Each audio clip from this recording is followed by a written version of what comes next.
to the Howard County Board of Education Forum for Districts 4 and 5. Watch this cord back here, everyone, please. Thank you so much. Hi, my name is Lisa Markovitz with the People's Voice, and thank you all for coming out tonight for the candidate forum.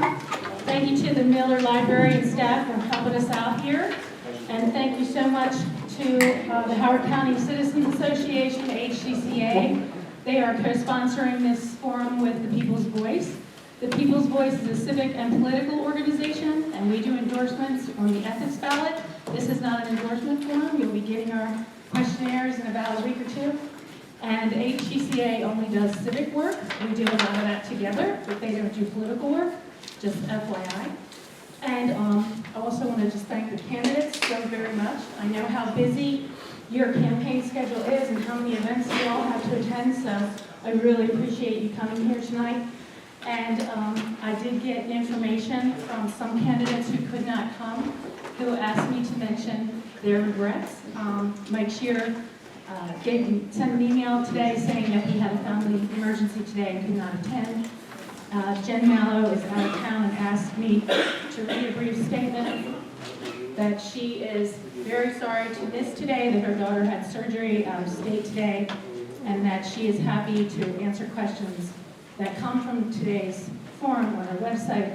Thanks you for your consideration of her candidacy. And Cindy Valancourt also was on a long-planned family vacation and expressed her regrets as well. So I want to tell you a little bit about how we're going to have the logistics today. Stu Cohn, president of HCCA, has so graciously agreed to moderate the forum. Thank you, Stu.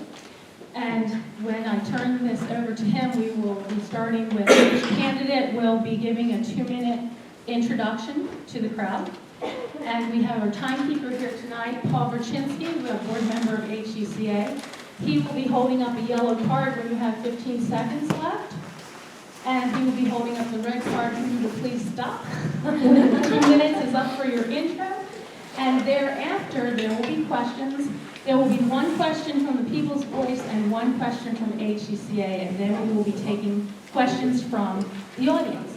And all of those questions, you will have a 1-minute response, and Paul will be doing the same situation with the 15 seconds and the red. So thank you to Paul and Stu. We do have in the back, we have pieces of paper for you to write questions on. If you want to write a question and you haven't already, you can hand them to Leslie Kornreich, board member of the People's Voice, or Bart Kripyars, board member of the People's Voice. And there's also a basket in the back that I will check periodically and bring them up. Time permitting, hopefully we'll get as many of your questions in as we can. There's also information in the back about the People's Voice and the Howard County Citizens Association. If you're interested in our organizations, want to learn more of you members, there's information back there. The candidates have their information back there, so check that out too. And I also want to thank Scott Ewert for graciously agreeing to help us out and videotaping, and Brent Loveless videotaping. And we are also live streaming tonight on the HCCA Facebook page, Scott Ewert blog, Facebook page, Scotty blog, and the People's Voice Ethics Ballot Facebook page as well. So we will be putting up video that people can download and share and see in the near future as well. So real quick about these microphones. There's not a lot of feedback, which is great, so you don't have to hold yourself away. If you talk real close, it will be better heard. So don't worry about feedback, get right in there. Okay, thanks a lot.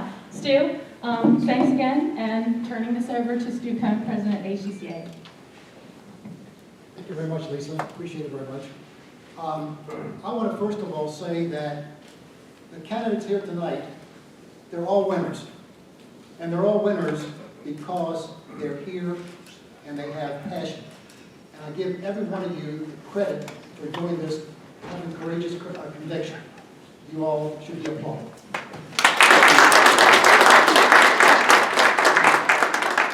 Now, having said that, I want each candidate, as Lisa said, to introduce yourselves, give why you're running and your qualifications. And we're going to do something a little different. Normally we start in alphabetical order, but guess what? Mr. Ryan, you're the first one, sir. It's the first one. You have 2 minutes. Thank you. So good evening. Often candidates get up here and they tell you who I am, and they go on and on about my resume.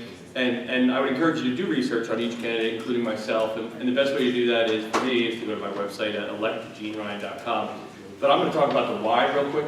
So I moved here in 2010. Before that, I served on the Board of Education in New Jersey, and I served on the zoning board. And here in Howard County, I've served on a bunch of boards and commissions. But when I moved here in 2010, I was hired to work for the Washington, D.C. Fire Department. I was hired to oversee all the emergency medical services for the District of Columbia. When I was there, I found a lot of waste, fraud, and abuse, a lot of mismanagement going on. So like all good overseers, I started to prepare reports for my bosses, the deputy mayors, the chiefs, the medical directors. And I was talking about patients dying, and medications disappearing, and money being misallocated. And the more and more I talked about it, the angrier and angrier they got. I brought forward solutions that would have saved us all money and absolutely saved lives. And they just didn't want to hear it. Ultimately, I couldn't be quiet about it, and so they thought it'd be best to demote me. So I went from a $200,000 a year job to $39,000 with a family of 4 and a wife. So they literally tried to bankrupt me. But I didn't run away. I couldn't be quiet. So I filed a federal whistleblower lawsuit. And in doing so, I exposed what happened. Ultimately, in the end, I won, and lives were saved. The mayor was not reelected, the fire chief was dismissed, and the medical director resigned.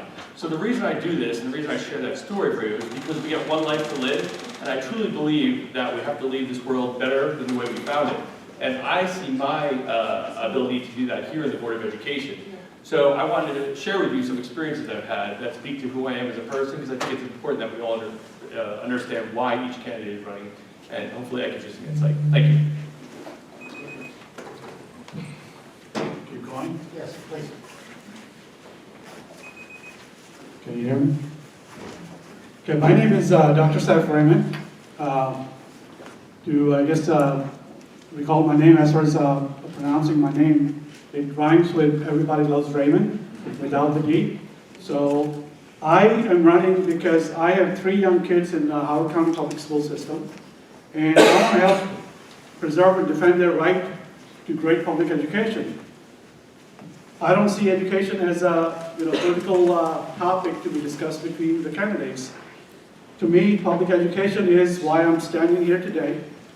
I received my bachelor's, my master's, and my PhD from universities in this country, became a U.S. citizen, and I'm a successful business owner for the last 15 years. So I have worked both in the private and public sectors for the last 30 years in the professional settings. Last 15 years, as I mentioned, running my own company, information technology company out of Washington, D.C. So what I bring to the board is, with the 30 years or so of professional experience, the expertise that I bring is in the executive leadership, budgeting, procurement, technology, and I think this is something that the board needs at present, and I'm going to be able to make the difference from the very first day when I get on the board with your help. Thank you so much. Can everyone hear me?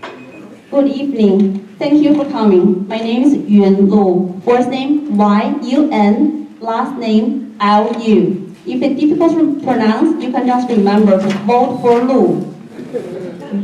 I'm a first-generation immigrant. I came here as a graduate student with only 2 suitcases. I came here for education. I received my PhD in biostatistics from Johns Hopkins University. I'm working as a statistician for Federal Public Health Agency in Montgomery County. My family moved here because of the diverse community and the excellent school system. We want to improve the school system. I'm running because I want to prepare our children for their bright future, improving their academic achievement, their physical well-being, as well as their social and emotional readiness. I'm working for federal government, and every day my job is to use solid data and evidence to make decisions. I never imagined I would run for any office until I saw the redistricting process, the invalid data. and inaccurate analysis, and also the flawed decision making. I want to bring evidence-based decision making to the BOE.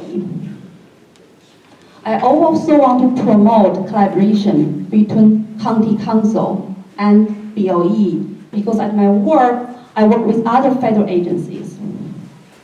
It's very important that people work together as a team and improve our Howard County, our new home. Right now is the budget season. We have about $1 billion budget, and we still have deficit. For me, Okay, thank you. Thank you. All right, good evening, everyone. Thanks so much for the opportunity to be here, and thank you all for taking time out of your busy lives to be here and listen to this important discussion. So my name is Suzanne Palmer. I'm running in District 4, and this is a position that I never thought that I would be standing here speaking with you about.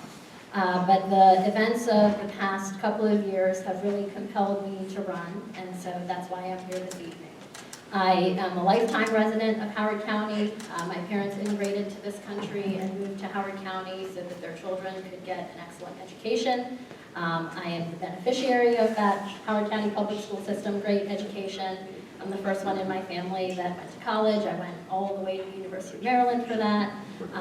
Got my degree, bachelor's and master's in electrical engineering. And I have spent my career working primarily with the federal government. So I currently am an executive in a $1.7 billion organization.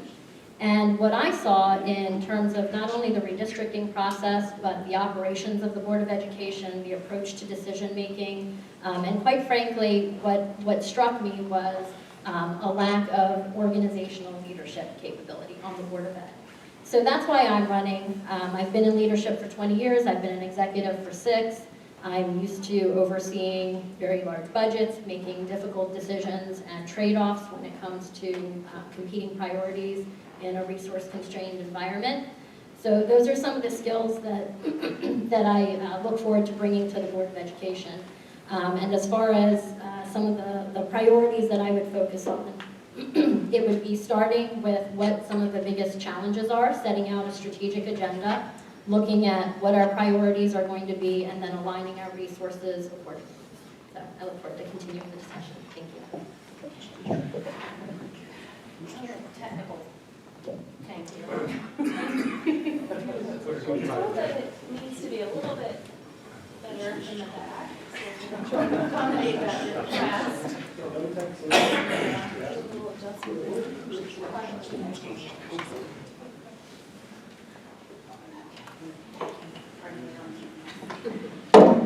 My name's Matt Levine. I'm running for school board in District 4. Again, like others have said, I never imagined that I would be doing this. I thought about running for the past few years as I started working with my kids and trying to get them through special ed.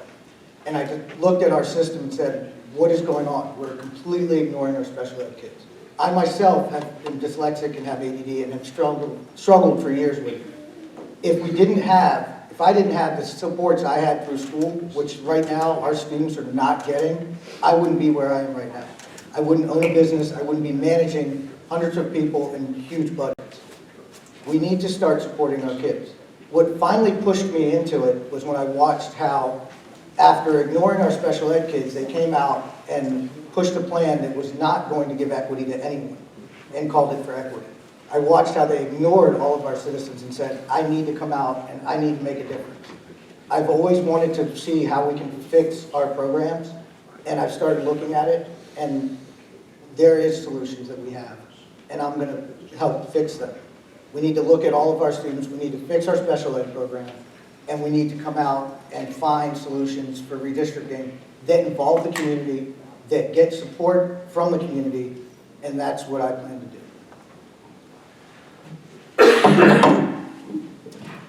Good evening.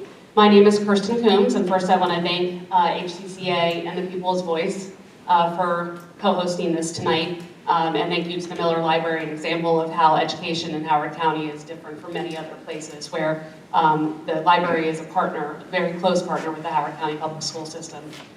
And we should treasure that as a community. It makes Howard County different. Again, my name is Kirsten Coombs, and I'm running for District 4, and I'm asking for your vote if you live in District 4. I have been on the board since 2016, and I'm a parent to a daughter at Wild Lake Middle School. Go Wildcats. Or Wild Lake High School. Did I say middle? Oh my gosh. She's a sophomore. Somebody said that to me today. So busted. So busted. Hopefully this isn't publicized. I am an accountant, and I have an MBA in international business, and I'm running for re-election because I believe in the progress that we've been making over the past couple of years. I came into the system during a very tumultuous, difficult time, and I have overseen a lot of change and a lot of positive change. Some of you may have looked at the HCEA morale survey that came out recently, and the morale when I took office was in the ditches. It was way below anything anybody could imagine working for. And now HCPSS is a top place to work for. We've got our issues, but I believe that we continue with the progress that we've made, that we can continue to build our system back and to regain community trust as well. Redistricting is something that you heard many of these people talk about. That's not something that happens that often, and I invite you to look at other issues besides redistricting. I know that there are people that disagree with some of the decisions that I made, but this job is a lot more than redistricting. So I encourage you to take a look at the body of work, and this is a very difficult job, and it requires a lot of time and commitment. Thank you, and I look forward to speaking more. Thank you all candidates, appreciate it. Now we're going to go into a question that the two questions. First question will be the following, and you're going to have 1 minute to answer the question. This is coming from the co-sponsors. Last year, the board's proposed budget only reduced the requested budget by a small amount.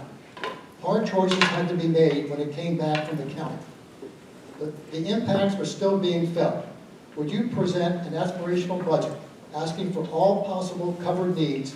If not, why not? What would you prioritize, and how in a budget for the county executive? Try to be specific. I realize you only have a minute, but try your best. You're first. All right, thank you for the question. As you may know, I voted for an aspirational budget because I believe that we do need to put our dollars into special education, and we do need to fund programs, and I do not want to increase class size. There are some very difficult decisions, but I think that our community should also be able to weigh into those. We've heard from a lot of people about gifted and talented programs, and music programs, and special education, which is incredibly important to this community, and we've had some successes there, but it still requires a lot more. So yes, I think an aspirational budget should include exactly what it costs to run this system. And as I always say, nice things cost money. And we have to recognize that, and our citizens have required a lot of services, and those services cost something, and we should be honest about what they actually indeed cost to the taxpayer. Thank you. Yes, of course, I think we should ask for the world. We can't get it if we don't ask for it. But what I also think we need to do is we need to be realistic, and we need to look at where our money's being spent. Right now, we keep adding more and more to the head office while we're cutting from the people that our kids deal with every day. We should never be looking at cutting any teaching spots, any para-educator spots, any special ed spots, while we're still increasing the head office, that unlike other counties, we're spending 4% on admins. Our surrounding counties spend close to 2%. We need to look at where our money's being spent. If the money's being spent properly and we need more, then we go to the council and we say we need more. But right now, we need to look at where the money's being spent and make sure that we're not wasting our taxpayer money. We need to be good stewards of the money and look at where it's going. And the last place it should ever be being cut from is our teachers.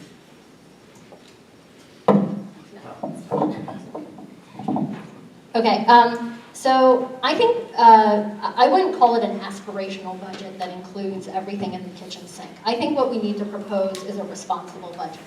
And part of the challenge, I believe you heard a little bit of it from Matt, is how we are prioritizing the needs. So I absolutely believe that we need to propose a budget that covers all of the required needs to ensure all of our children, special needs, gifted and talented, across the spectrum, receive what they need to have an excellent education.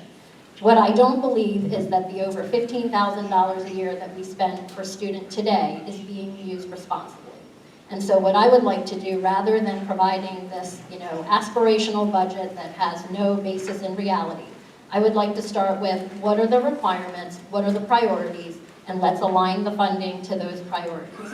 We have 8,600 Howard County Public School System employees, only 4,800 of them are teachers or educators, yet whenever it comes to cuts, that's where we're cutting. I want to keep all the programs because they are so important for children's education. What I want to see is this year, $80 million about contracting services.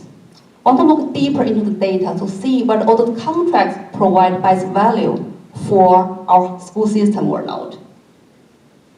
Because if we can attract more bidders and in fact lower the price, when we renew the contract, if we can evaluate and also limit the sole source type of contract, we can save money and put money in the classroom and help the students, because of the special ed students and the gifted, talented, and also music students, farm students, Hispanic students, all those students, and also students in the middle that the majority, we need to advocate for the student, put money in teaching, in the teaching program in the classroom. Thank you.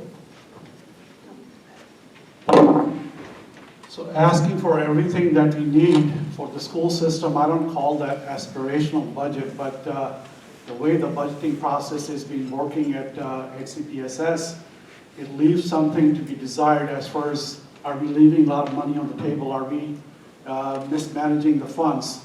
I think as a board member, we need board members that can go beyond. By that, what I mean is, start looking at the procurement process before you look at the budgeting process. Start prioritizing things to make sure exactly what is needed is ending up based on the priority and stuff. So your board members needs to be involved from the day one of the new fiscal year start to ensure that they understand by the time it ends up on their table exactly what process has been followed and what exactly is needed before we go through and say, call it aspirational or otherwise. Thank you. So I think the problem that we're seeing with the budget is a common problem amongst many areas of the Board of Ed. And it has to do with process and an understanding by the Board of Ed of exactly what their job is. We saw during this redistricting that the board believed it was their job to pick which polygon should move and which polygon shouldn't move. Well, while they were busy doing that, they totally missed that there was a budget coming down the road.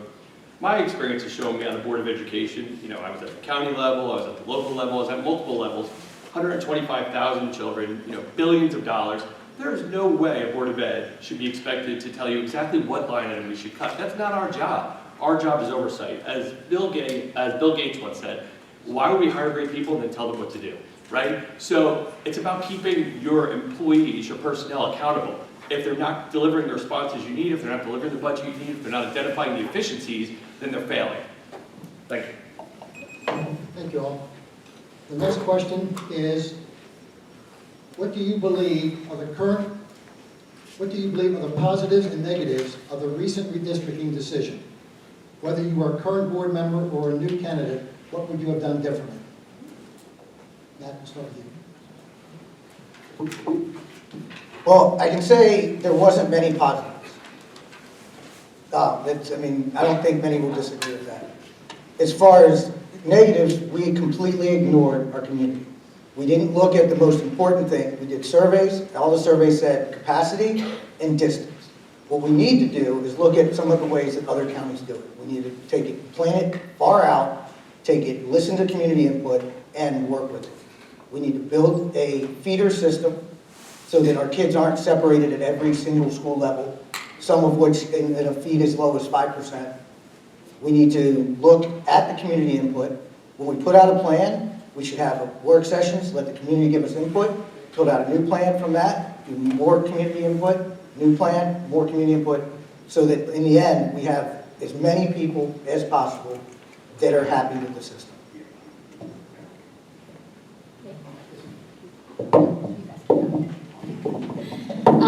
I think the one positive thing that came from this is that it woke up the community and got a lot more people across this county paying attention to what's going on the Board of Ed and in the public school system. That's about the only positive thing I can say about it. I think that it was handled irresponsibly, recklessly. We're looking now at some of the impact of these decisions where you have children who are going from schools where they had many resources to schools where they have much fewer resources. Walkers who are now turned into bus riders who don't necessarily have transportation and the ability to easily, for their parents to get to and fro. So there are a number of issues, not to mention the budgetary challenges of the increased transportation costs, the long list of challenges with what's gone through with redistricting.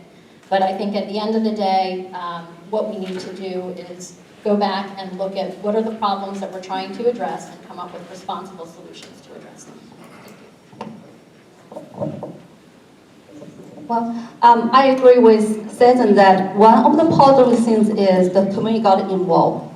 More and more people are paying attention to the Board of Education. I have never seen so many people appear during the candidate forum. It's the third one I came, and it's always packed this year, but previously, no. So I'm glad to see everyone got involved, and also we'll have more people involved, can hear different perspectives. That's when we can work together and come up as a team and work out a solution. And the negative thing is, yeah, lots of students got moved, and we have to increase the budget due to the transportation cost. So what I want to see is people work together. Think about next time decision-making process, accurate data, and also look at root cause of the student performance. What I see from the budget book is 16% of. Thank you. Thank you. So I'm sorry to say I don't see any kind of a positive that I see in the current redistricting process, because the way the process started and where it ended up, it pretty much ignored, how the policy was intended, which was capacity to start, but it was picked in, words were picked, and certain things were paid more attention to. Community input was ignored completely.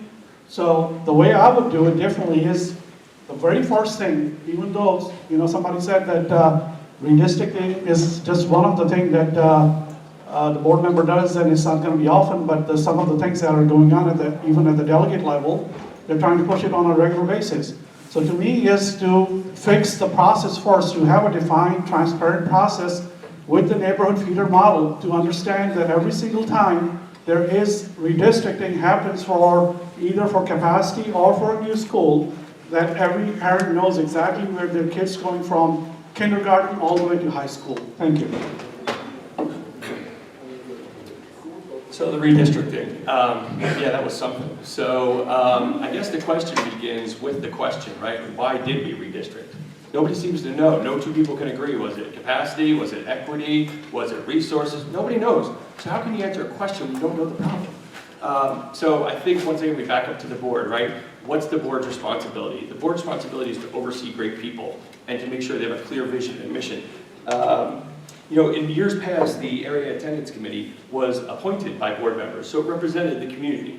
This year it was appointed by the superintendent. The current board gave up that right. They said, no, superintendent, you go and do it. And then we ended up with problems like this. So when you neglect your responsibility as a board member, that's what happens.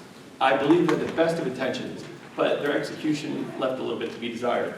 I would agree with Cezanne and the others that the amount of people that woke up is inspirational. So now we just need to see how that translates at election time. Thank you.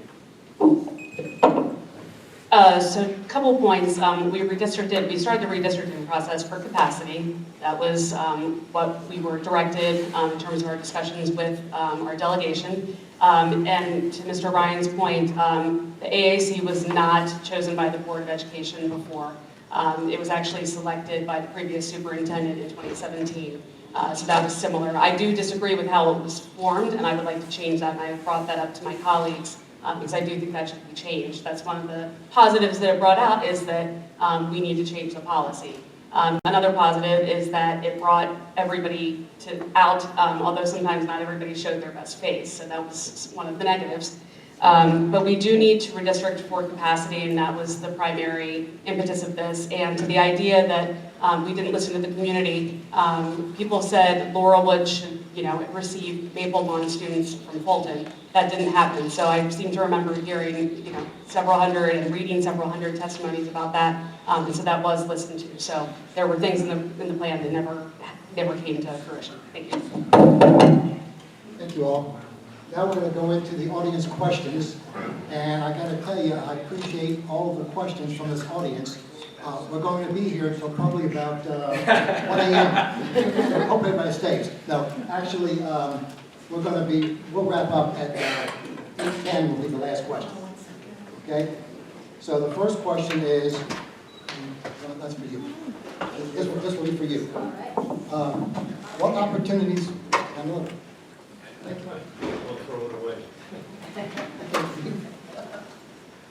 what opportunities exist for maintaining the quality of HCPSS education excellence within today's resource constraints without significant tax increases? Okay, so, well, I would go back to what I was saying before. So I think, again, when you're talking about leading large, complex organizations with competing priorities and finite resources, you have to start with priorities. What are the areas that we're going to focus on? I believe that the things we should be focused on are fixing some of the biggest problems. I believe special ed is one of those problems. We've heard from teachers, we've heard from numerous community members that we are failing our special education teachers and students. So I think that is a top priority that we have to get fixed. I think we need to do that while continuing to maintain outstanding support and resources for the rest of our students as well. I think we need to push our gifted and talented students to their full potential and everything in between. Wow, the time goes by fast. So I would be focused on the actual resources that are needed to improve educational outcomes. I want that to be a data-driven process, and that's where I would align the resources. Thank you. Same question. To Ms. Lee. This is going to go down. I'm going to ask a question, and every candidate's going to be... Oh, I see. Oh, I thought that was just a question. Yeah, I thought it was. I want to make sure that she knew to start. I see. Can you repeat the question? That's only for Can I repeat the question? Yes. Sure I can. Thank you. We're a very cooperative organization. Thank you. Thank you. What opportunities exist for maintaining the quality of HCPSS educational excellence within today's resource constraints without significant tax increases? Yeah. So I will go back to contracting because for today's budget, $964 million, about 86.4% are benefit and salary. And then the rest 13.6%, 8.3% are contracting. So basically you can see it consists of a large percentage. So we can dive deeper into that because I have experience with the federal acquisition certified core for 10 years. I got involved directly with the procurement process. I really want to look into that to see how we make sure all the contracts bring the best value to the community and to the school system without increasing the tax and without cutting programs. Thank you. So as somebody that is responsible for managing budgets over $1.5 billion, I can tell you there's a lot of fluff, there's a lot of wastage, and we can find within the budget that we have where we can save a lot of money to create some of the opportunities or some of the needs, to fulfill some of the needs. As far as, we can look at the admin staff positions that we have, salaries that we have. As somebody mentioned, we have about 8,600 staff, but 4,800 of them are teachers. So we got a lot of fluff that we can kind of look at. Procurement is another thing. Every single dollar that we are spending is not going through the procurement process the way it should be to ensure that we are spending and our dollars are going all the way, that we can get as far as stretching the dollar to the best ability. Contract negotiations, we can look at some of the contracts to make sure that some of the contracts may be renegotiated to have a better pricing if we are looking at some competition and stuff. Thank you. So I'm not an educational expert, so I'm not going to tell you that AP Bio should be better funded than AP English. That's why we hire great educators and great deputy superintendents and superintendents. They tell us what we need. Our job is to make sure that the people are doing their job. It's not about cutting, and I think that's a misnomer here. It's not about cutting, and it's not about raising taxes. There is another option, which is to increase revenue. And I'll tell you quickly. We had the same problem in New Jersey, and I said, oh man, we're gonna have to raise taxes. What we found was that services like speech and occupational therapy, physical therapy, those are reimbursable through private medical insurance. It doesn't cost you or I a penny, right? We have insurance. So why isn't the school billing it at the capability they should be? These are problems. When you and I can come up with these budget issues and our professionals aren't, that should be a red flag that they're not being held accountable. Thank you. Sorry. So one of the changes that I'd like to see done is within special education, one of our contracted services is that for non-public placements. When Howard County can't take care of children with special needs, sometimes they go to other places outside of even Maryland. For instance, we have a $345,000, let me say that again, $345,000 contract that is coming before us on Thursday. For a non-public placement at a residential facility in New Jersey. And I'm asking the questions about what we can do to make sure that we're bringing some of these things back in-house to be able to provide some things locally. There might be things that we'll never be able to do that well within the county, and we do need specialized services, but we do need to look at that. Also, although we have 4,800 educators, we have a lot of other people in our school buildings. And that's one of those nuances that I think you understand as you walk around a school building. You see school counselors, and you see paraeducators. So there's a lot of people that are involved every day, and I don't want to forget them.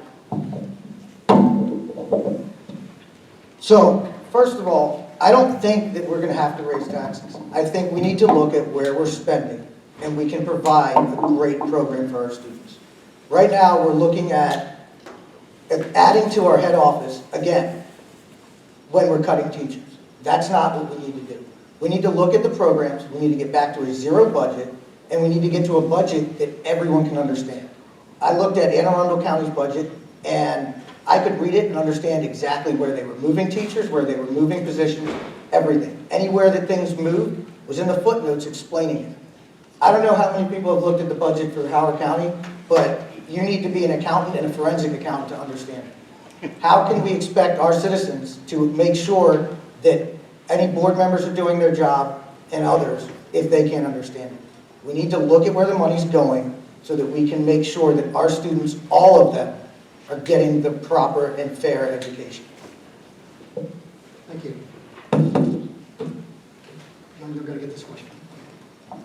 Special educators have expressed difficulties in our school system. What changes can be made for them and their students? I have noticed that because there are increasing number of special ed students, and then for the past several years, we have seen that there are increased student with teacher ratio about special education. So basically, there's a big burden on those special educators. We really need to put more resources and help them.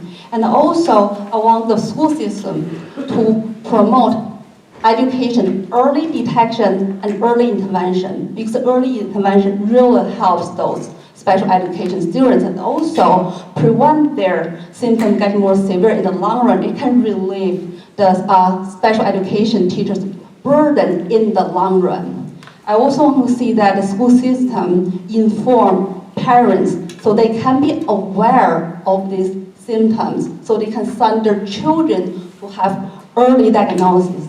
This way, it's very important for them to get recognized. I also want to advocate for federal funding and state funding. Thank you. Can you repeat the question? I missed the first part. Absolutely. Special educators have expressed difficulties in our school system. What changes can be made for them and their students? So I actually have an IEP student, or actually kid, and I have an IEP meeting coming up tomorrow.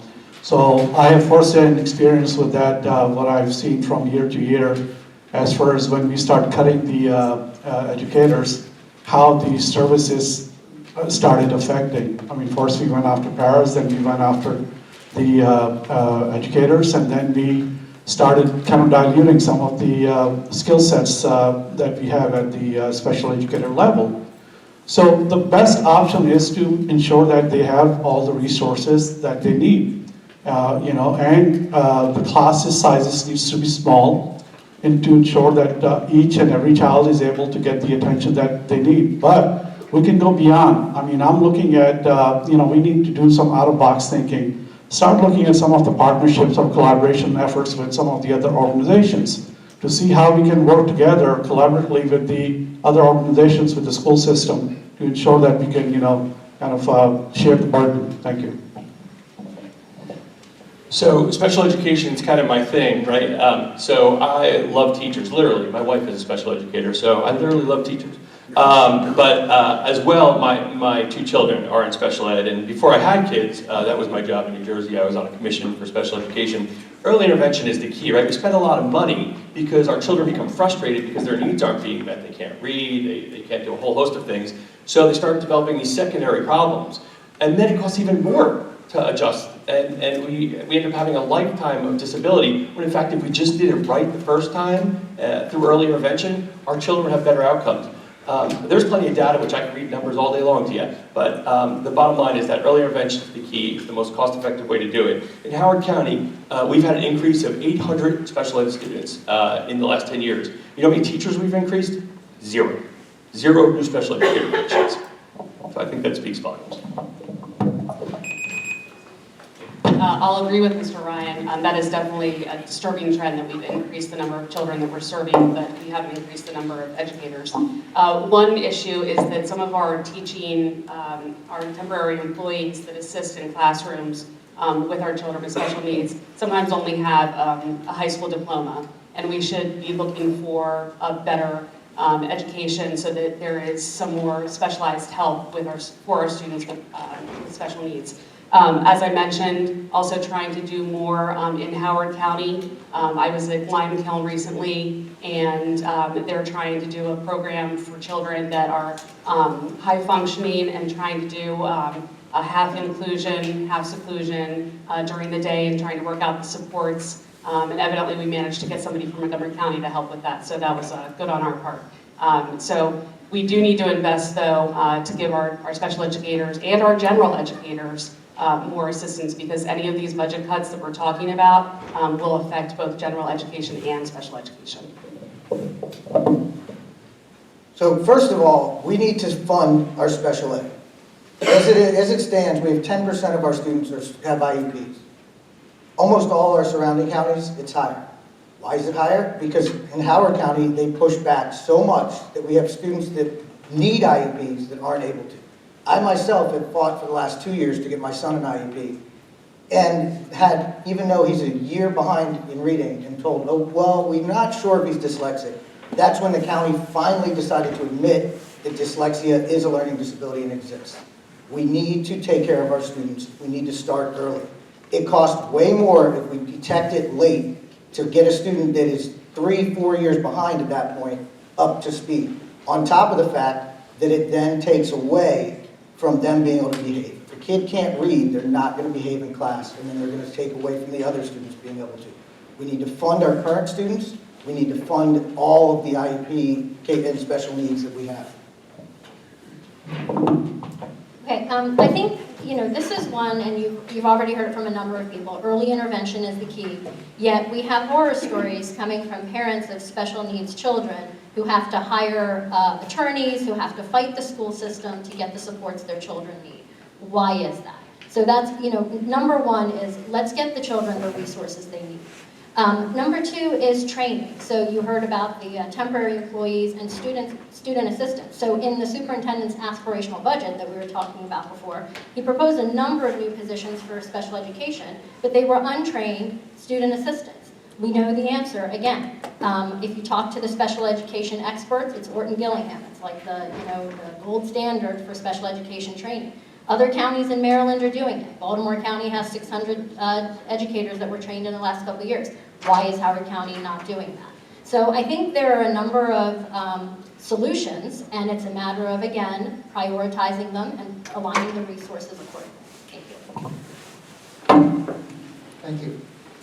Sam, you have the first question. What is your plan to decrease bullying and discrimination in schools, both with students and teachers? Well, we need to make sure that we provide the resources to our schools. The best way to handle that is to keep the class sizes small. If the class sizes is small, then the teacher are the first interaction with the kids. And they are able to see as far as before any kind of interaction happens or any kind of a bullying situation occurs to ensure that they're able to provide the support that's needed.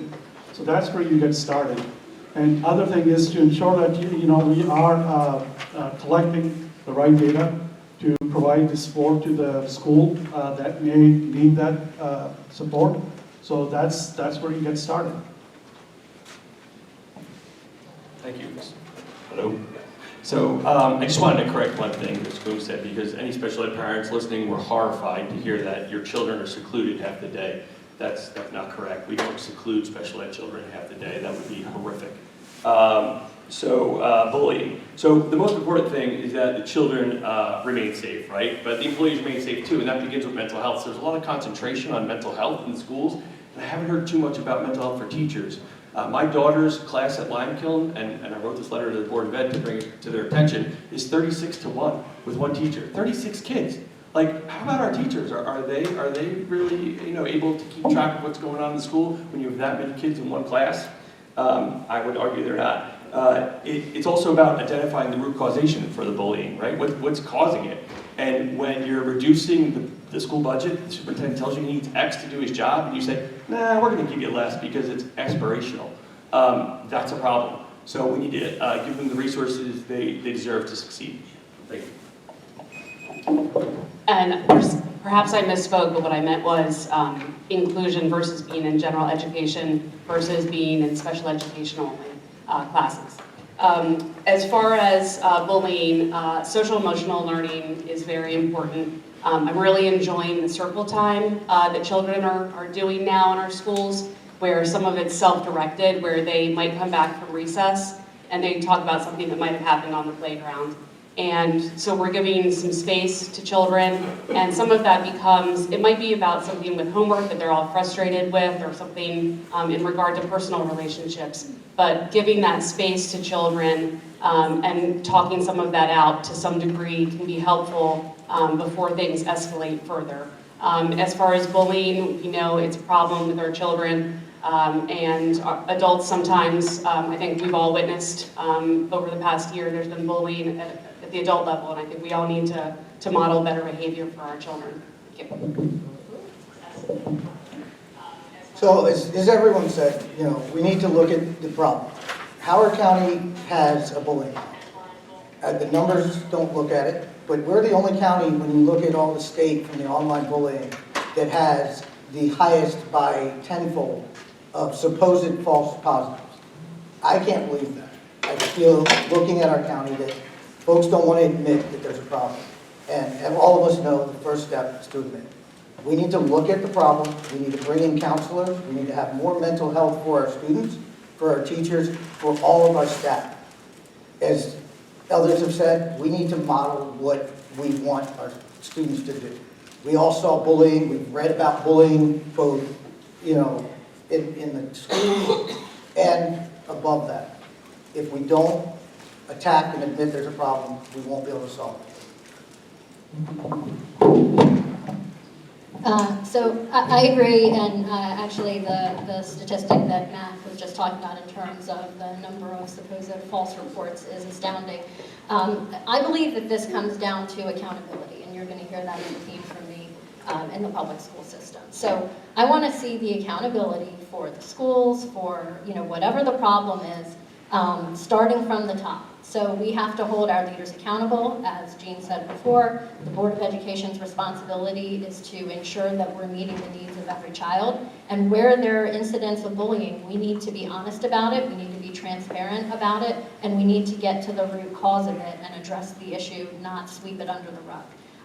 There are a number of areas that we've already talked about and that we're probably going to talk about this evening, where I think it comes down to trying to hide the problems rather than acknowledging them and dealing with them. And I think bullying is yet another example of that. Thank you.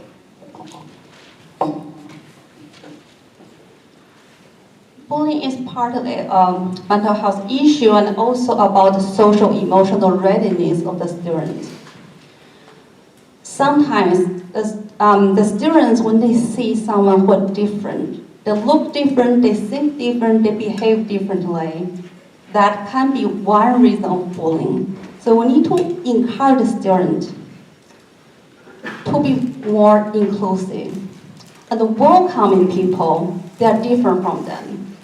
And welcoming that this world is diversified. People can think differently, people can have different values. It is okay. We're one big team, as well as the students learn how to listen to each other, how to work together, how to appreciate each other and appreciate the difference. We have a safe and welcoming environment that can significantly decrease the bullying, and also about bullying, early detection, early intervention is also important. Thank you very much. Jean, you can have a seat. Are you in favor or against starting middle and high school students at a later start date? Come on. Maybe I wanted the date, I don't know. So, starting school later. Putting myself in the position of a board member, I would need to be data-driven, which is what we heard today. I would have to rely on the experts' information to tell me the pros and cons, what that means to the children's mental health, what that means to our overall budget. Is it a good thing, is it a bad thing? I would be misrepresenting if I sat here today and told you, yes, we should do it. Maybe that's what people want to hear, but I'd be the truth, and you want your board members to be truthful. So as I sit here today, I would say I would rely on the experts that we hire to give me the information I need to make an informed decision. Having been one of the board members, I wanted to too. When I looked at the numbers, I couldn't justify taking it away from other things, and that's where it really hurts. I have a teenager. I know how much she needs to sleep. I've spoken to many people, to many kids, and I know it is terrible on their mental health. But then I look at the money and I'm wondering, what do I take it away from? And that's my biggest concern. So, because I don't want to hurt others by, it could be several $1 million. I'd like to continue to look at it and see if we could organize some kind of a zero period type of thing, or a different start time. But there are definitely going to be some issues with that in terms of, if teachers start at 8:30 versus 7:40 or something. So I do want to look into it and see if there's some way we can transition to maybe a couple of high schools having specialized programs. So the short answer is yes. All the studies show that we need to start schools later. There's no question when you read them. From every study it shows it. What we need to do in order to do it is we need to look at the repercussions around it and not rush into it. We did a work group to look at the funds and all that, but we didn't look at the repercussions. How are we going to handle after-school sports, both for our high school students and for the students that use our schools? Right now, we have a great Parks and Recs program in Howard County that uses our schools. We need to look at how it's going to, the repercussions of it. Once we can solve it, which I'm sure we can, I also believe we can look and figure out a way to go to our contractors, because we contract out our buses, and tell them, this is the number, you need to figure out how to do it. There's ways to do it without raising the cost. We simply have to figure it out and make sure that we smartly do it. Build a work group and look at all the repercussions and get it done. It's not impossible, and it should happen. Yeah, I also would want to look at all the data and make an informed decision. So I think, as we all know, there are many studies that show that it is better for children's mental health and physical, emotional well-being to get more sleep at the teenage years. But I think we need to look at what are all the implications of that and approach this from a data-driven perspective. The other thing that I think we need to think about is being a little more innovative. So I think that's another challenge that we've had on the Board of Ed. We have kind of a standard set of solutions, and those are the solutions to any problem that we come up with. So I think in this case, we can look at different approaches. We can look at how we might vary the start times for the different elementary, middle, and high school. I agree we have to look at the repercussions of all of those decisions. And so I would want to examine all of that and look at secondary and tertiary effects of that before we make a decision. Thank you. So before I answer that question, I think right now the answer is it depends, because I want need information about how late do you want to make the high school start later, and then what are we going to do with elementary school and middle school? What is the cost associated with all those changes? So basically, we really need to do a benefit, risk, and cost assessment before making a decision. Right now, basically, there's incomplete information and lots of uncertainties to make the decision. But I agree that I would love to see the teenagers, they have more sleep, because I have a junior in high school. I know how late they go to bed and how early they get up. Yes, I would love to see them have more sleep, but at the same time, we need benefit, risk, and cost assessment before we make decision. So as a board member, we're there for the, kids. That's our first priority. So sometimes we have to get out of the data and look at, what's good for the children. And to me, there are various studies out there that, mention all the benefits, especially for the teenagers. To me, it comes down to two different things. Two things. One is it's a community-based decision. If the community wants to move forward with that, then it's, as a board member, it's our, responsibility to ensure that we work to find the funds that are needed. We work to work out the schedule that's needed, because to me, not everything is data when it comes to children. Thank you all. Before we go further, there's two individuals I want to recognize in the audience today. One is on the Board of Education, Vicki Catrani. You want to stand up? No, now? I don't. You want to remain standing? Good. And the other one is David Youngman, who is our county counsel for District 5. You want to stand up, sir? Vicki didn't stand up. She did. Thank you very much. Thank you. Okay, so we're going to go to the next question. And that's, previously candidates have mentioned arming teachers. What is your position regarding guns in schools? Unlike some on this panel, I am dead against giving our teachers guns. They don't need anything more in their classrooms to do, for one thing, and then I just don't agree with that idea. I was with a principal or assistant principal today, and he was working on emergency evacuation for an armed shooter. It's disgusting to me that we even have to have these conversations, but there is no way that I want my child around a gun in a classroom with any kind of situation. I don't think it's necessary, and I'm absolutely against it. And I respect our teachers so much, but something could get out of control, and I would hate to see a 5-year-old get a hold of a gun somehow that wasn't locked for a couple of minutes. I think we've all spent time in classrooms, and I just can't imagine the mayhem, and there's no need. So absolutely no arming teachers. I think we can all agree that as a parent, that is the scariest thing to us.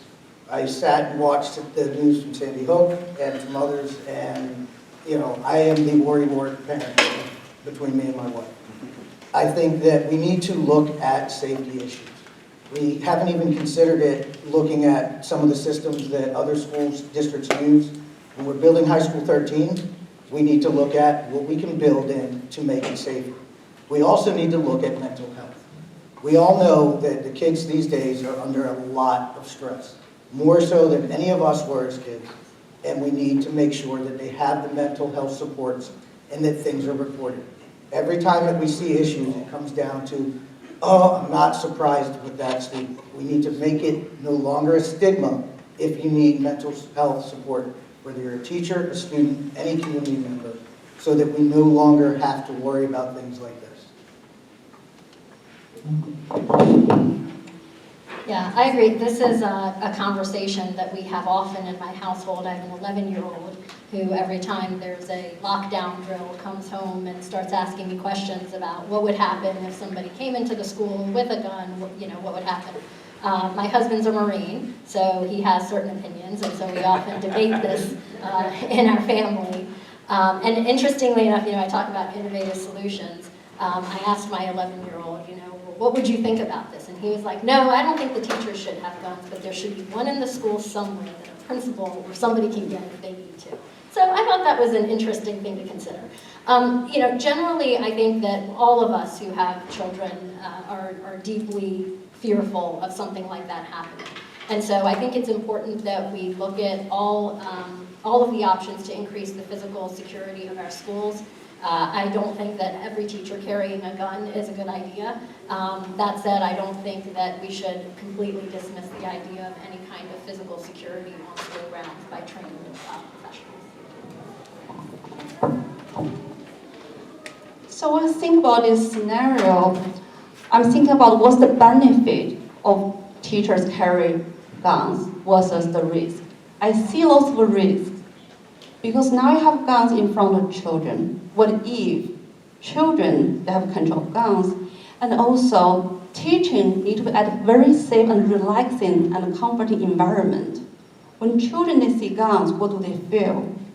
It may interfere with their study and also will interfere with their stress level.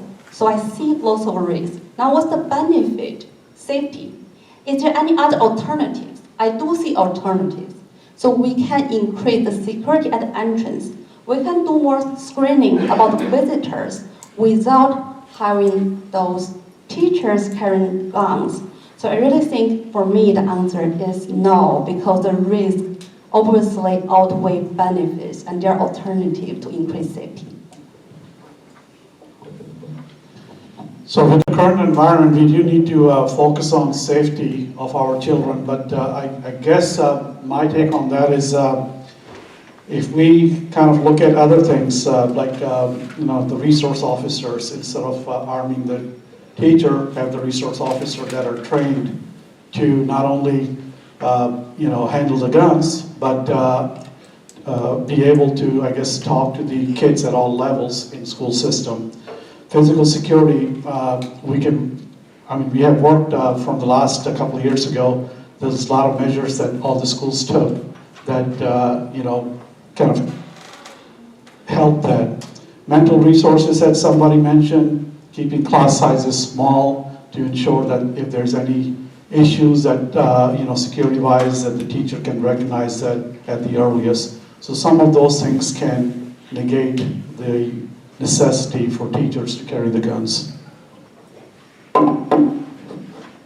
So, once again, I got to bring up that we're talking about solutions and we're not talking about problems. So instead of debating the pros and cons of a particular solution, let's identify the problem. It's my understanding that we're talking about school security. So one great starting place might be getting our kids out of fiberglass trailers and putting them in brick and mortar buildings. That would probably make them a lot safer too.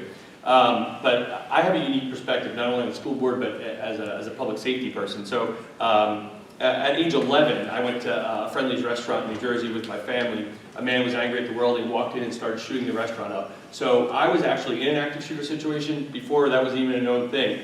Later on in my career, I was at the U.S. Navy Yard, and once again, I found myself in the same situation. Now in my job, I work homicide because of the skill set I have in D.C. So I'll tell you, the last thing we want to do is put a gun in a teacher's hand. We have SROs in the school. Let's let them do the job they're highly trained to do, and let's let teachers educate children. Thank you. The next question is, HCPSS has added school buildings, however funding for preventive maintenance seems flat. What is your approach or thought on balancing needs and prioritize against limited financial resources? Matt, we're going to start with you, but before you start, whoever this person is was very, very nice. They said, thank you for running. So thank you all for running. Again, go ahead, Matt, you got the time. So, and the number I heard at one of the CAC meetings was $2.9 billion that we're behind on capital improvements. That's a pretty big number. It's going to take a lot between working with the state and the county to come up with the funds. We simply grew too fast and didn't put the money where it was needed. Now we have to figure out how to solve that problem. What we need to do is look at innovative solutions. As opposed, we're not going to get the funds to simply redo and fix every single school the way that we all would love to. The reality is we're not. So if we need to look at how can we solve it in other ways. Instead of portables, does it make more sense to build on to the school that way?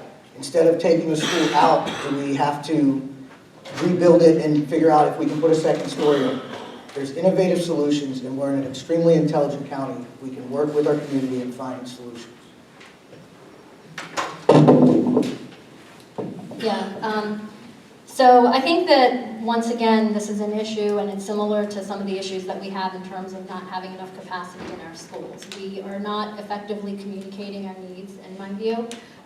When we talk about working between the Board of Education and the school system and the county, if we can't even present a budget that any citizen, without spending an entire semester doing a science project on it, can understand where the money is going, how in the world are we going to communicate what our needs are in terms of maintaining our schools or building new schools? So thankfully there is some legislation on the table to increase developer costs that go toward building new schools. I think that's imperative. When it comes to maintaining our schools, we have huge issues, not least of which is the mold issue that came up in the past that still hasn't been addressed. So I think we absolutely have to deal with these deferred maintenance issues, but I think it starts again with accountability and transparency, identifying where the money's going and making it clear why we need additional resources from the county. Howard County is a very fast-growing county, and we are attracting many new families because of excellent school system. But we are behind in building new schools, and also we are behind in maintenance. So we know that lots of developers, they benefit from these high property values, from the high price of the housing because of the school system. We can ask them to chip in. When they apply for this, they can put more money specifically for school system. And for maintenance, can we ask developers or builders to help us? If the school system don't have enough money, well, we can always ask. We can ask, and I hope that the county council will be working together with the Board of Education and improve this issue, because Howard County public school system is the largest business in Howard County. And we are attracting people into our county because of the excellent school system. We cannot let it go down. We cannot let it fall. People need to work together. That is very important, because eventually, otherwise, it will also hurt developers and the builders. We need to work together. We are one team. Thank you. Is it my understanding correct that you mentioned, or you're asking about how you keep up with the maintenance and the new needs that you have on the capital side and stuff? Correct, sir. Okay, so basically for any kind of a new building that we need, I mean, it's 55% comes from the state, 45%, or actually it's the other way around. 55% comes from county and 45% comes from the state. And I apologize if it's the other way around. Anyway, so unless and until we're able to start building budgets that are forecasted on a multi-year basis, we're not going to be able to kind of figure out what exactly we're spending on year to year. So it starts with our budgeting process, and then it kind of further starts from your procurement process, because last school we built, I think it was Marriott's Ridge in 2005. It cost us $50 or $55 million. Right now we're talking about $125 million for any new school that's going to come online. So we need to start looking at how and what are we spending and how much money are we spending on the things that we're procuring today. So fully funding the schools is the right call, but first we have to make sure that we can explain to the public that we're using the tax dollars efficiently. There's currently $2.2 billion school construction package in Annapolis, which has bipartisan support. So we need to advocate with our county executive to make sure we get our fair share of that so we can fix our schools. When I looked at the planning board agenda last week for Howard County, and I saw a $63 million cultural arts center that the county executive proposed last week to be paid for vastly by local funds, I couldn't believe it. I was speechless. We have crumbling schools. We need to start to work together. We need to get our fair share from the state and from the county. Thank you. This goes to why we need to have good relationships with our state delegation and our county council folks, and we need to push for higher developer fees. But we have $500 million in deferred maintenance, and basically the way that is coming up is that if there's an emergency, it gets taken care of, so that pushes everything to the back burner. And so there's not a lot of preventative going on as much as there is some cross your fingers and hope this doesn't fail. We spent $200,000 out of our contingency fund, which was $1 million at the beginning of this school year. And that was for a chiller or a cooler at one of our schools. And so we didn't know it was going to go bad, but there's, before school even started, 20% of that fund was gone. And in regard to getting rid of all the trailers, that's what would cost a couple $1 billion, and we're not quite there yet. So $500 million is deferred. It's not even appearing in our budget because we just don't have the funds for it. So, and we have to fight in Annapolis for it, but it's not really working because we're Howard County and everybody thinks we're rich. So.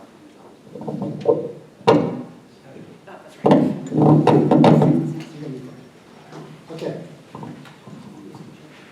During county council work sessions and joint county council board of education meetings, the council regularly indicates they do not have the information they need to make decisions on legislation.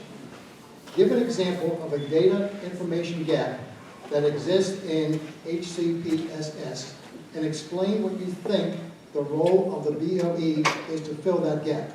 Now, if you need, that's a tough question. If you need a few seconds, I'll give you 3.5 seconds. Can you just repeat the last part? The data and information gap, is that what you said? Yes, Was that the ma'am. last part? Okay.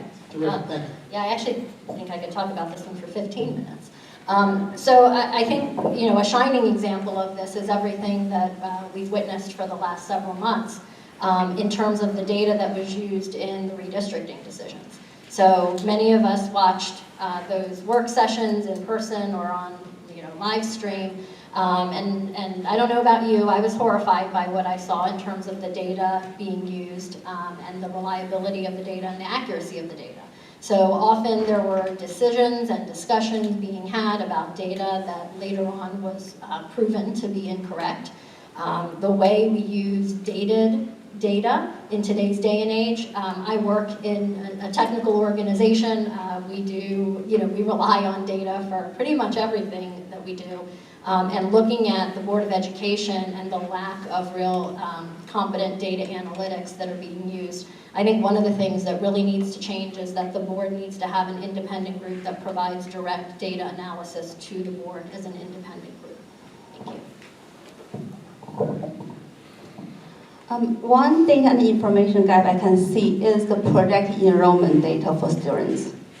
We'll look at the budget for this year. You can see that the superintendent, he estimated that there are 773 new students and 299 special education students. So the budget was built upon those projected students.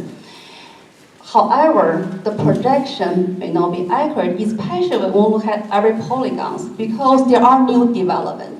There are new type of development, single-family house, townhouse, and apartments. They have very different styles and a very different student enrollment projection. However, the current data doesn't really take that into account.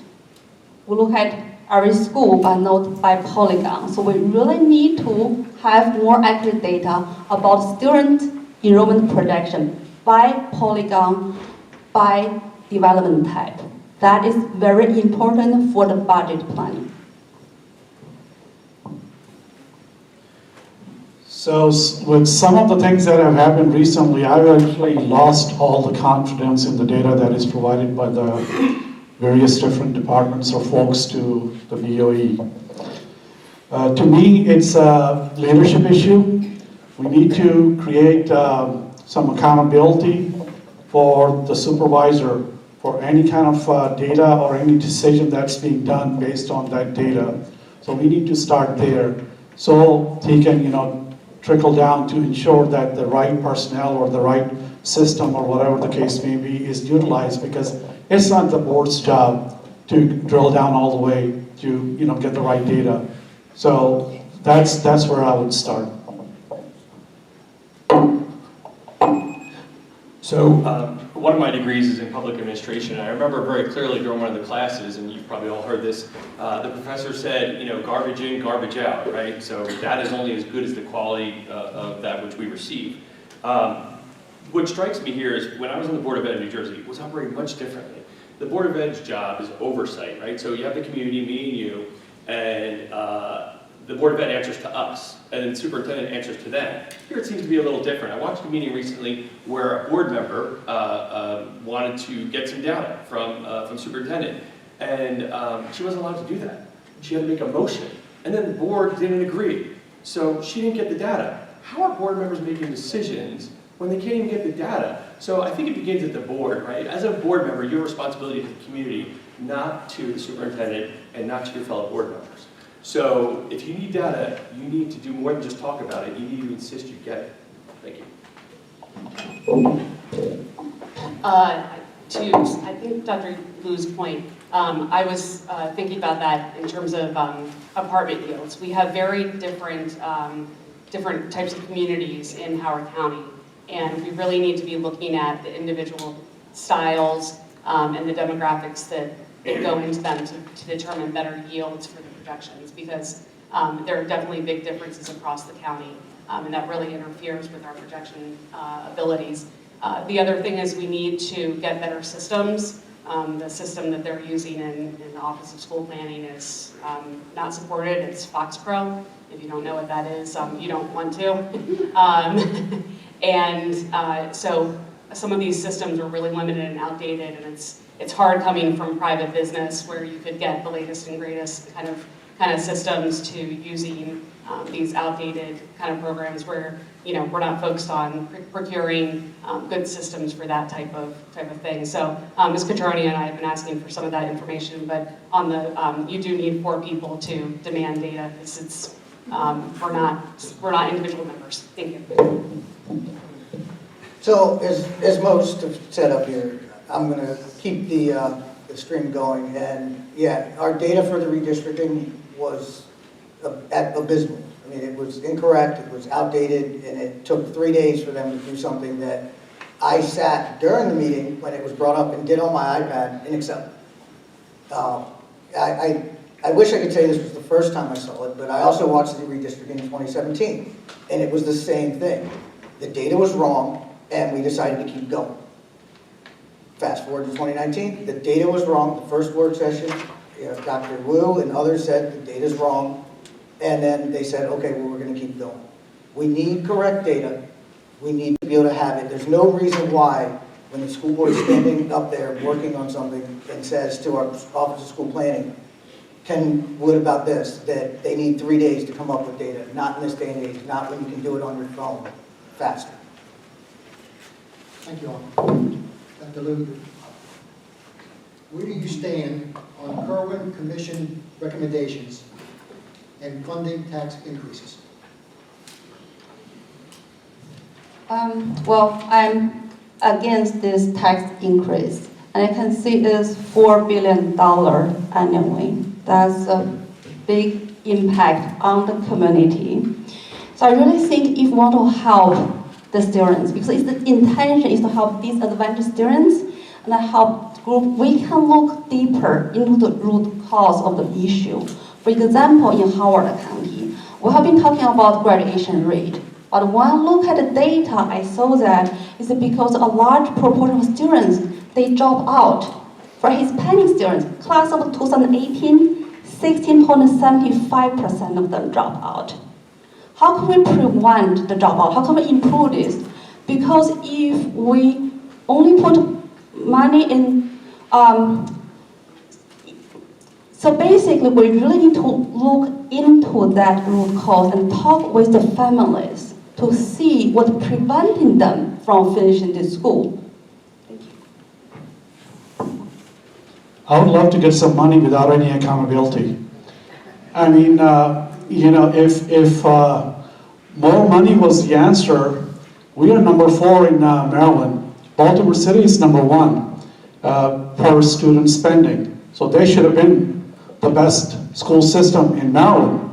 So to me, without any kind of accountability, where the money's going to be coming from, how are we going to be paying for it, it's just throwing more good money after the bad. So it's going from 1 billion issues that you're having at 1 billion budget to 32 billion with similar things that's going to be going on at the state level. So I'm against it. So, like my fellow panelists, I'm completely against Kerwin. The intent, to give schools what they need is worthwhile. The delivery leaves a lot to be desired. You can't buy your way out of some problems, and that's what this is trying to do.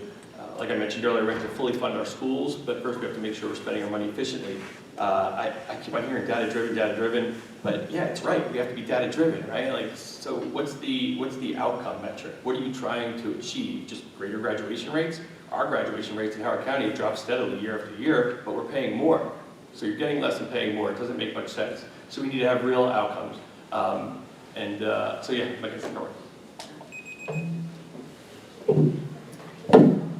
So Kerwin has been discussed for the last couple of years, and I've been in a lot of discussions about it. And I'm not happy with some of the elements of it because it's very much designed by college professors, and this is a K-12 system.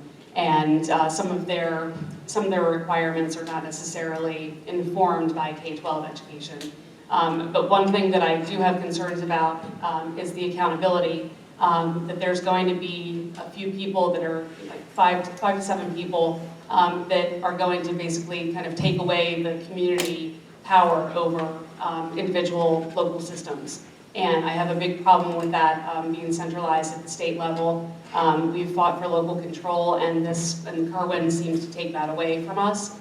So I have major issues with that, as well as the increased costs and bureaucratic reporting kind of things that are going to be imposed upon us. If the Maryland State Department of Education is broken, which to some degree there are definite issues, I think somebody else on this would agree in this room, then let's fix MSDE. Let's not create another layer that costs more money and create more bureaucracy that takes away from our children in the classrooms. As others have said, I'm against COVID. It's simply taking a problem and saying, well, we're going to throw money at it. We're not going to look at how it's going to be spent. We're not going to put actual numbers and say, okay, we're going to spend this and we expect to get this. As others have said, we spend the 4th highest in the county, in the state. Baltimore City spends one of the top. I think we all can agree that we have a better program than Baltimore City and spend less. Kerwin wants to spend that much more in cities that aren't, it's not, without accountability. It's not good for our county, and as a school board member of Howard County, my job is to look out for our county. And to round it out, I also disagree. As I said, I think with the first question that we started with, before we invest another dollar, we need to make sure that we're using the money we have responsibly. What I see in terms of the problems across Howard County public school systems comes down to a failure of leadership. We need to be accountable to the taxpayers, the citizens of Howard County. We've already heard about many areas where we could give a little more scrutiny and look to recoup dollars and direct them towards educational outcomes. We have a central office with a number of new positions. They make a lot of money, and nobody seems to be questioning those areas. We have transportation budgets that, again, seem very questionable and suspect, and we have better ways of doing competitive procurements as opposed to sole source contracts. So those are just the three of them, but I think we need to really get down and dig out where those savings are in the budget and apply them to educational resources. Thank you. Thank you very much. The next question is a very good segue to the previous question, I think. You ready, y'all? It's rather long, but I think it's pretty good. It's like Star Wars.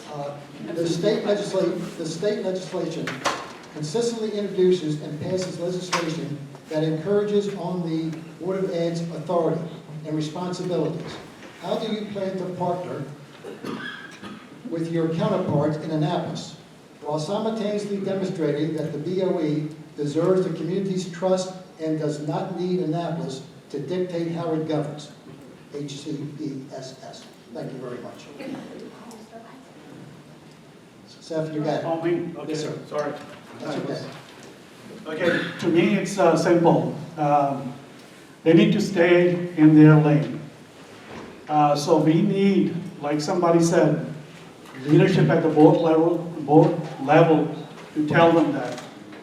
Board of Education is an independently elected body, and they are responsible for their, kids. I don't know if some of you saw some of the news that is coming out of Baltimore County now, that some of the emergency legislation is going on for their Board of Education, which now they're trying to meddle in how the decisions are being made in every single county within our state of Maryland.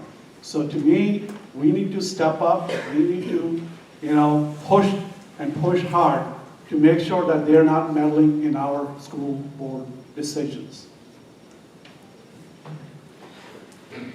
So the question, as I heard it, was how do you work with the community and Annapolis? So I think the real question is how do you work with the community, right? So Annapolis can only take action when the community demands it. So when the board can demonstrate that they're working efficiently, using tax dollars wisely, listening to the community when they testify, and then acting appropriately, showing positive outcomes, I think that speaks for itself, and Annapolis will be hard pressed to take any action. I'll tell you, I work in DC where they're not a state, and it's kind of hard to explain. I try to explain it to my kids. It's very difficult when you have elected leaders that are impotent. And that's what you would do if Annapolis was allowed to take over. So by showing your competence, you won't need Annapolis to come in and clean up our mess. So in some cases, we have to be nice to Annapolis because they do fund our capital projects, and they are responsible for funding our budget, because we get about a third of our budget from the state.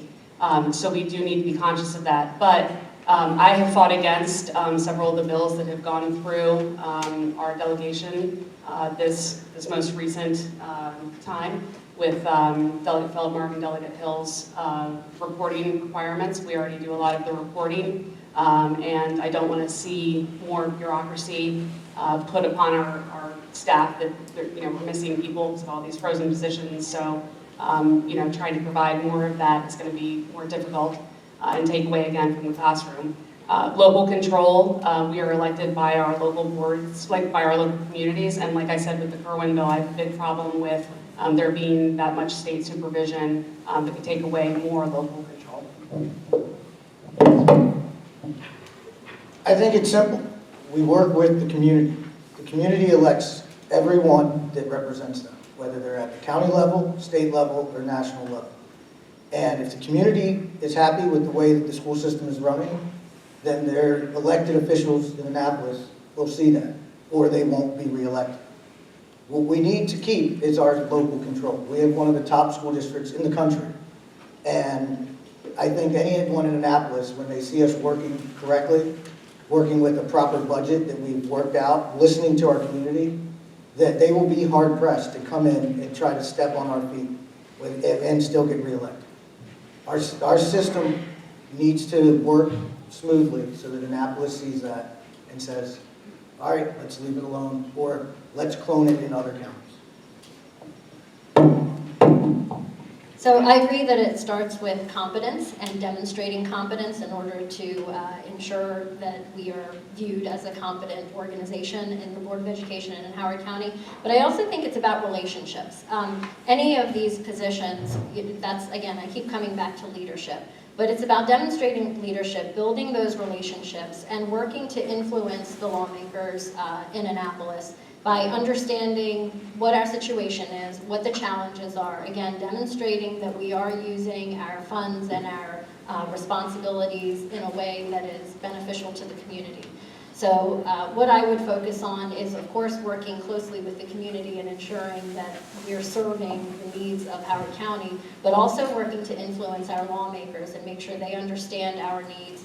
And, you know, it has to be a dialogue and a relationship that has to be built in order to ensure that our interests are also being met. What I see is this is a collaboration issue. So basically, the BOE will collaborate with the community and also with the state. We are elected by the community. We represent the community. We need to inform and also listen. But at the same time, we want to build a relationship, not only with the community, also with the state. What we want to do is we want to make sure that they also understand that in order to form a teamwork, people need to respect boundaries. So BOE also need our independence. Basically, we need to work closely together with the community, listen to their concerns, improve our education system, at the same time, build a relationship with the state, and also make sure they very clearly that, yes, in order to have a long-term relationship, people need to respect each other, respect boundary, and have the same goal. That is very important to foster long-term relationship. Thank you. I've been told to take one more person who's very distinguished here. It's not me. Judge Kushner, you stand, sir? Right there. Yes. Hello. He's running for the Howard County Circuit Court, and I've never been in front of him, thank goodness. I'm innocent, sir, I swear. Okay, next question. Gene, you have that one. Question is, most of you have financial and business backgrounds. What experience or knowledge do you have about education and the different student demographics in Howard County? So you're asking me what experience I have in education? They're asking you what experience you have in education, correct? Yeah, so... Bottom line is, what can you bring? Okay, because I'm not an educator. I showed up the wrong form. What can you bring to the education I understand. system? So, in 1 minute, that's kind of hard to explain everything. So I have a wealth of experience and knowledge, skills, and abilities across a wide spectrum of school administration issues.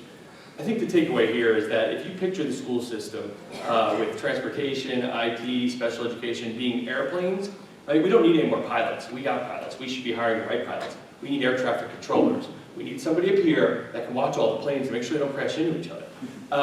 So that's where my abilities lie, in identifying root causations of problems, working collaboratively to identify solutions that don't cost the community a whole lot of money. That takes some out-of-the-box thinking, and I'm a very out-of-the-box kind of guy. So that's what I bring to the table, a new approach, not doing what we've always done, not just doing it because somebody said we have to. So it's a fresh set of eyes, a fresh experience set of eyes. That's what I bring to the table. I got into this a few years ago because I'd been a longtime volunteer at Running Brook, and I saw the importance of the staff in the classroom, the paraeducator that helped the kindergartners who had never been exposed to any kind of structured preschool or daycare.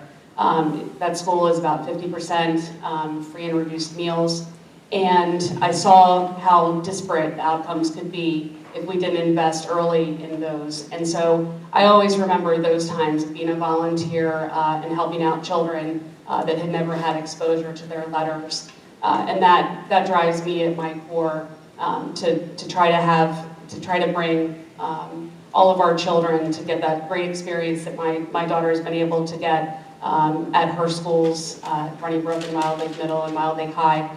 And so more than just a financial background, I bring humanity and my belief in children and educators and how important they are in their relationships that they form with children. So, as the question stated, I'm not an educator. I'm not going to stand here and say I am. What I am is a businessman and a manager, which is what we on the board need. We need folks that are going to come in, look at the problem, know that they need to reach out to folks that are educators for education, questions, to reach out to Office of Planning if they are looking at Office of Planning issues, to understand that you need to look at the folks that know it best. Your job as a school board member is to look at and manage all the different aspects of it. That's what I bring to the table. I liked Jean's analogy of the pilots and the air traffic controllers. I think what you're hearing from a few of us is the same thing, and that's what I would bring to the table as well. Like I said, I've had 20 years in leadership, people leadership, and organizational leadership, and financial leadership.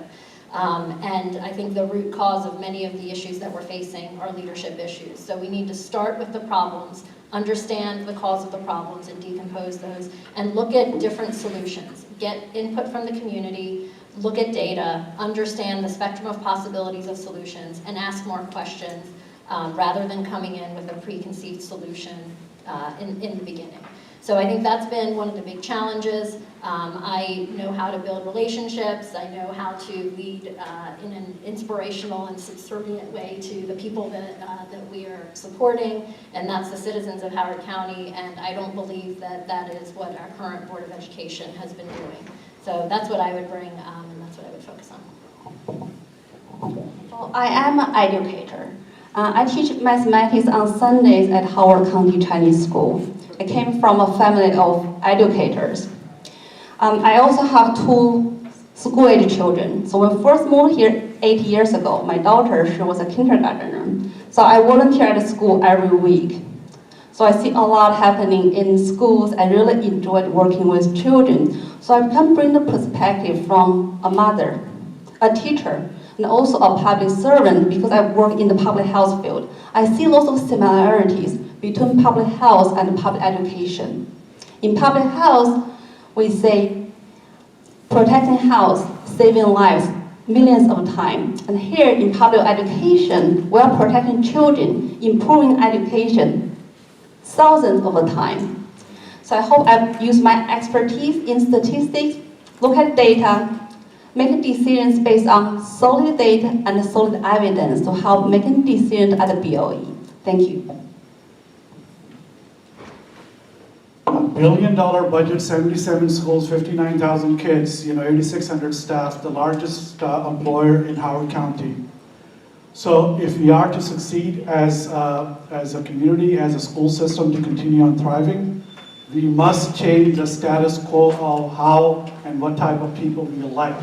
Because what we need is, like some of the folks said, we need the leadership skills, we need the budgetary skills, we need the procurement skills to ensure that we continue on thriving, because as a Board of Education member, your job is to oversee, set the policies, oversee your only employee to ensure that things are done properly.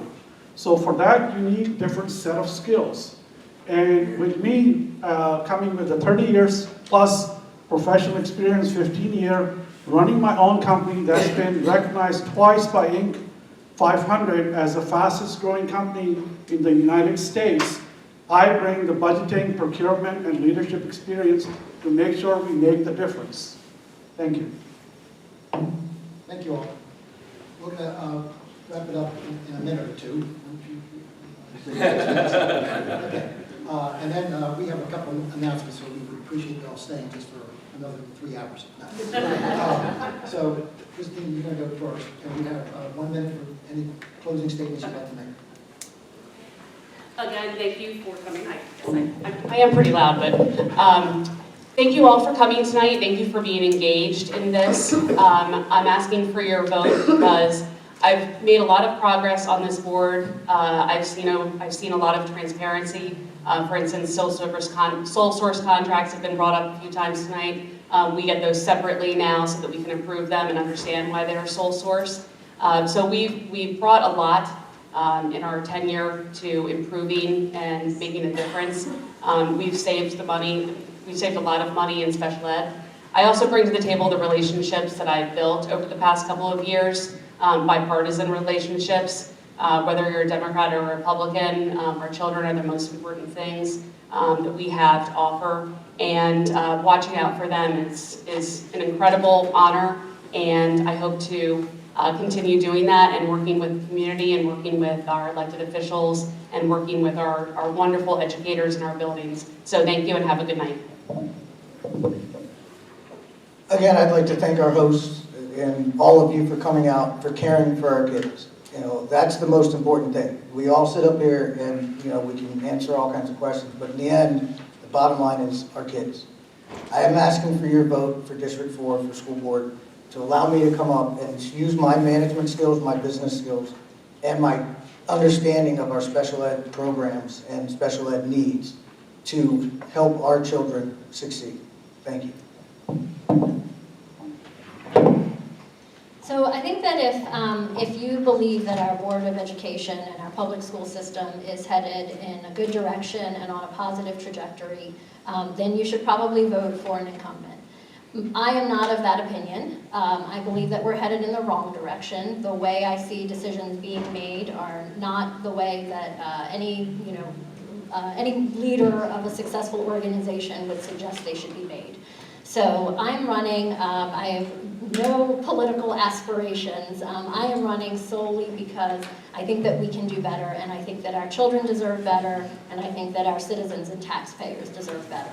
So I want to focus on bringing transparency and accountability to the Board of Education and really demonstrating how we can successfully lead the Howard County Public School System back to where we were about a decade ago when we really were at the top of the nation in terms of our public education. Thank you. I first want to thank the organizer, and I also want to thank everyone for coming. We're here today because we value education, and we care deeply about our children and the communities. I want to thank all of you. I'm not a politician, I'm a statistician. I'm a mother, a teacher, a public servant. So I want to help the children. I want to make sure that they have a bright future. They are our future. So in Chinese we say, they are the flowers of our country. Let's make sure that they grow and thrive. So I hope that you remember to vote for Lu. I'm from District 5. Thank you. Once again, my name is Dr. Safarang, and I'm gonna pretty much mirror what Satan said. You know, status quo must change. If you're looking for status quo, then I'm not your candidate for District 5 either. And I'm gonna read this so I can make the statement that I need to make. So our children are the most precious thing that we have as a parent. At the end of the day, the impact any one of us gonna make at the board is not how we did for that 1 minute response, or how many signs we have outside, or how many door hangers that we are hanging on your doors. It's the experience that we are going to bring to the board. With me, you get 30 years of professional experience, add the skills that we need today, which is budgeting, procurement, and leadership. That's the skill set I bring, and I'm going to be able to make the difference from the very first day to help the other board members to progress and move forward. So really, you know, the decision is yours. And I would imagine if I was in your shoes, which I was not too long ago, I'd be asking who can actually do what they're saying they can do. So in New Jersey, I served on the local board of education, the county and the state, 125,000 kids. Under my leadership, we had the same problems we had here, but we built new schools and we didn't raise taxes, and we did it in 2 years. We got we were awarded 11 national blue ribbons. That is evidence that I can do what I say I can do if you give me the opportunity. Really, it just comes down to your personal feeling about each candidate and how much you believe they can bring to the table. I've served on the Howard County Liquor Board as the chairman. I'm on the Board of Appeals, and I was previously on the zoning board. All these relationships will play well as I start to work with others to get us the funding we need and move the school system forward. Thank you. Thank you all. That's going to wrap it up. But I first of all want to say how much we appreciate everyone being here tonight. Your questions were outstanding. And as important is the responses that we received from these candidates, I personally think are absolutely sensational. And as I said in the very beginning, you all are winners. And there's no doubt after hearing what I heard from you all tonight, that you all should go to bed tonight and be proud of what you said and what you're doing, and the fact that you all are trying to pursue something that you think is very, very worthwhile. And we really and truly appreciate the fact that you all are up there tonight. Better you than me. And a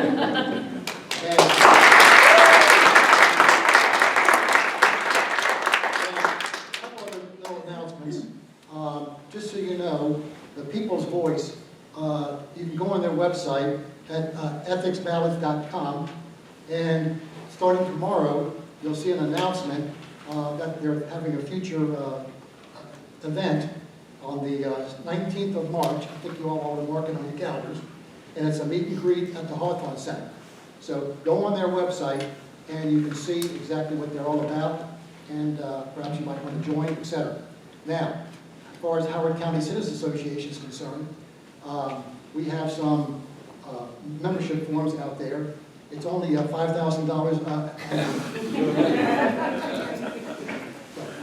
$20, that's it, okay?